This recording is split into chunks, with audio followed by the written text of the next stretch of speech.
Okay, so I want to put just a single sentence on the table for our deep dive today.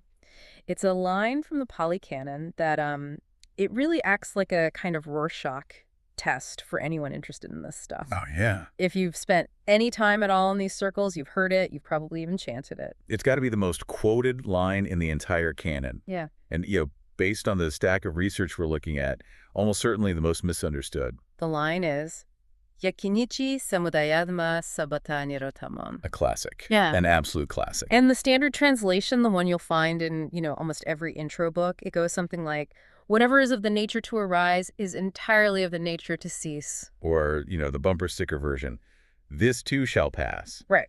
And conventionally, that reading is, well, it's fine, it's comforting, you're having a panic attack, it'll pass. Grieving, it'll fade. It's basically a statement about time. About time and entropy, yeah. Yeah. Things appear, they hang around for a bit, and then, poof, they vanish. And look, as a coping mechanism, sure, it works. But as a rigorous reading of the text, it's weak. The analysis we have here suggests that reading this line as a kind of weather report about the future completely misses the point. A weather report. I like that. It's raining now, but the sun will come out eventually. That's a prediction. And the problem with a prediction is it promotes passivity. It tells you to just, grit your teeth and wait. Wait for the clock to run out on your suffering. Exactly. Yeah. But the sources we're diving into today argue that this line is not a prediction at all. It's a diagnosis. And that's the distinction I really want to drill into. A diagnosis implies there's a mechanism, something we can look at right now, not just wait for later. That's it. The temporal reading, the one about time, it locks you into waiting. But the structural reading, which is what we're going to explore, it shifts the focus entirely. It moves you from asking what exists to asking what is being done. So we're literally moving from everything ends eventually to something more like, hang on, why is this thing even standing here in the first place? That is the pivotal shift. Because if you understand the structure, you don't have to wait for the ending. You can actually find the off switch. Yeah. But to do that, we have to, throw out the polite, standard definitions of two very, very heavy words, Samudaya and Neroda. Okay, let's start with Samudaya. In that standard whatever arises translation, Samudaya is just arising. And that sounds a little bit like magic. Poof, a thought appears. Poof, an emotion appears. And that's where the translation really fails us. In common language, arising sounds like a random event, something that just happens to you. Right. But samudaya implies a very specific kind of origin. It means arising through conditions. Or, to be even more precise, and this is the key, that which is being supported. That which is being supported. Wow. Okay, that changes the visual completely. It stops looking like a cloud just floating by and starts looking more like architecture. That's a great way to put it. Think of a big, heavy canvas tent. If you walk by and see it standing there, you don't just assume it's magically defying gravity. No, you assume there are poles, there are tension ropes holding it up. Exactly. The tent is standing, but that standing is an active performance. It's being upheld by something else. The poles, the ropes. So if we apply samudaya to that tent, we aren't talking about the moment the tent was first built. We're talking about the fact that right now, in this second, it's being propped up. Yes, it creates a relationship of dependence. That tent has zero independent power to stand. It is entirely at the mercy of its supports. Okay, let's hold that image. Now the second word, Neroda, usually translated as ceasing, which again, it sounds like something fading away over time. The tent gets old, the fabric rots. 100 years from now, it's gone. And that would be the temporal view, right? Impermanence means eventual destruction. But Neroda here is much sharper. It means cessation through non-support. Cessation through non-support. If you kick the poles out from under that tent, does it fade away over time? No, it collapses instantly. That is Neroda. It's not a result of time passing. It's a direct result of the support being withdrawn. The object has no legs of its own. So when we put these two concepts together, samudaya as supported and Neroda as unsupported, we get a really radical new way to read that ancient sentence. I'm looking at the Reed translation in our source material here. It's a bit of a mouthful compared to this too shall pass, but let's try it. It says, anything that is standing because it is being supported is stoppable when that support is no longer supplied. Or even more directly, whatever is being helped to stand is, by that very fact, unable to stand on its own. That feels so much more aggressive. It's not comforting in that warm, fuzzy way. It's actually pointing out a fundamental flaw in the thing itself. It's saying, This looks solid, but it's actually incredibly fragile. It needs constant maintenance. It reveals the hidden overhead of existence. And this brings us to another analogy that comes up in the deeper commentaries, which I think makes it even clearer than the tent. And that's the analogy of fire. Fire. Always a favorite in these texts. Because fire is a process, not a thing. When you look at a flame, it looks like an object, right? It's got a shape, a color, a location. But what is it, really? It's the rapid oxidation of fuel. It's the wood burning or the gas. So is the fire arising? Yeah. Yes. But structurally, its samudaya is being supported by the fuel.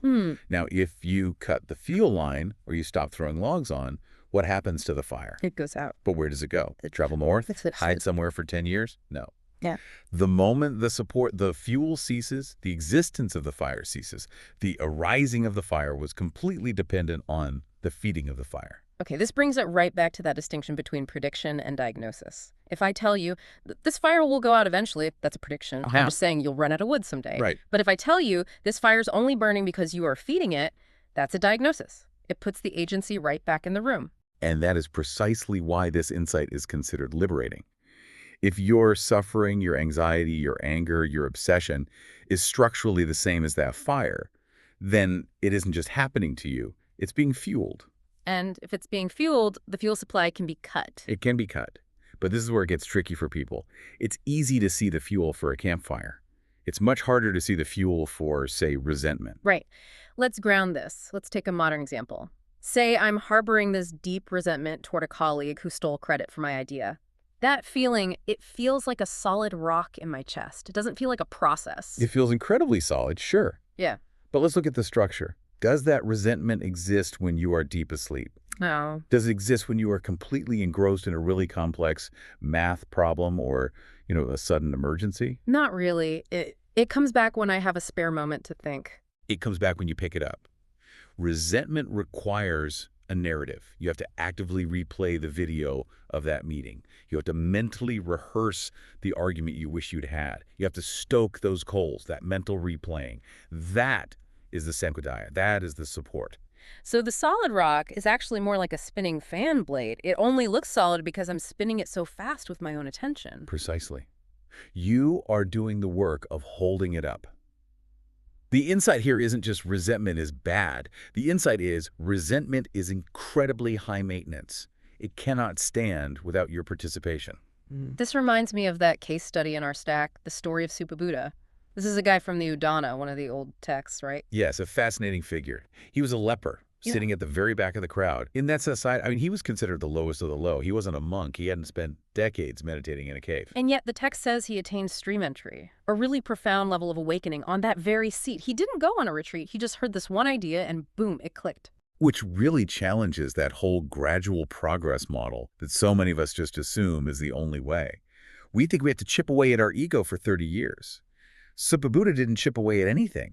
He just saw the structure. He saw the tent poles. He saw the tent poles. He realized that everything he took to be real and solid, his physical pain, his social status, his very idea of himself, was all samudaya. It was all just a conditional performance.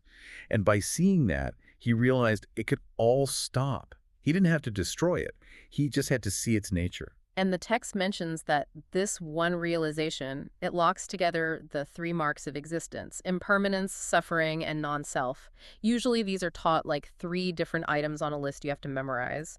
But structurally, they sound like they're all the same thing. They are. They're just one structural flaw viewed from 3 different angles. Yeah. Let's go back to your resentment example. Okay, I'm replaying the tape of my coworker, fuming. First, Anicca, or impermanence. Structurally, this doesn't just mean the resentment will fade eventually. It means this resentment has to be actively maintained. It's unreliable because the second you get distracted, it drops. It requires constant energy input. Right, it's high maintenance. Second, dukkha, or suffering. Structurally, this means this cannot be a safe place to rest. You can't build a home on a fire. You can't find real security in something that requires constant fueling. It's inherently stressful because it's supported. And then anatta, non-self. This is usually the hardest one for people to get their heads around. But structurally, it's the most obvious. If the resentment depends on the fuel of your memory, and it depends on the original trigger, and it depends on your attention, then the resentment doesn't possess itself. It has no independent core. It's a puppet. It's just an assembly of parts. And an assembly can't be you. So Buddha saw that his entire experience was an assembly. And when you see that, you just start taking it so personally. Don't take the fire personally, you just see the burning. I think this is why that isms section of the research is so important. We usually gloss over these old philosophical terms, eternalism, annihilationism, but they actually map pretty well onto modern anxieties. They map perfectly. Eternalism is basically the fantasy of the permanent stand. It's the belief that we can build a tent that never needs poles. We see this everywhere. In legacy building, I want to be remembered forever. Or in relationships, I want this honeymoon phase to be the permanent state of things. Right. We try to freeze a process into a solid object. Structural insight kills that immediately because it says nothing stands without support. The moment you stop putting that energy into the relationship, the honeymoon ends. It wasn't eternal. It was supported. Then you have the opposite, annihilationism. In the old texts, this was, I want to cease to exist. But today, I feel like this is more like the burnout fantasy. Oh, that's good. The desire to just turn it all off, numbing out, doom scrolling until you're unconscious. It's a craving for destruction because the maintenance of life has just gotten too heavy. But structural insight says you don't need to destroy anything. This is the key. Annihilationism assumes there's a thing there that needs to be killed. Structuralism says there is no thing. There's only a process of support. You don't need to blow up the tent. You just have to stop holding the pole. It's just a deeper kind of efficiency. I don't have to fight my anxiety. I don't have to beat my depression. I have to look for how I'm feeding it. And that leads to the last one, fatalism.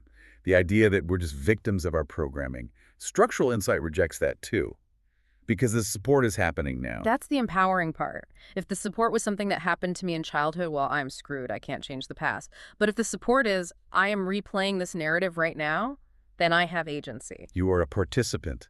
That's the scary and liberating truth of it all. You are participating in your own suffering. It's scary because it removes the victim card. But it's liberating because it means I can resign. You can resign from the job of holding up the world. I want to talk about what that resignation actually feels like. Because when we talk about insight, I think people expect fireworks. They expect some big psychedelic trip.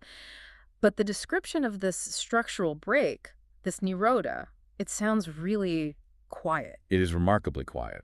The source material uses a word, kalasita, which means a mind that is pliable, workable. It's not an explosion. It's much more like the relief of putting down a heavy bag you didn't even realize you were carrying. I liked the analogy you used when we were prepping for this about the clenched jaw. Right. Yeah. It's the most somatic way I know to understand it. Imagine you've been clenching your jaw all day. You don't even realize you're doing it. It just feels like pain. The pain feels like this solid thing that's happening to you. I have a headache. Exactly. I had a headache. But then for a second, you become aware of the tension. You notice the act of clenching.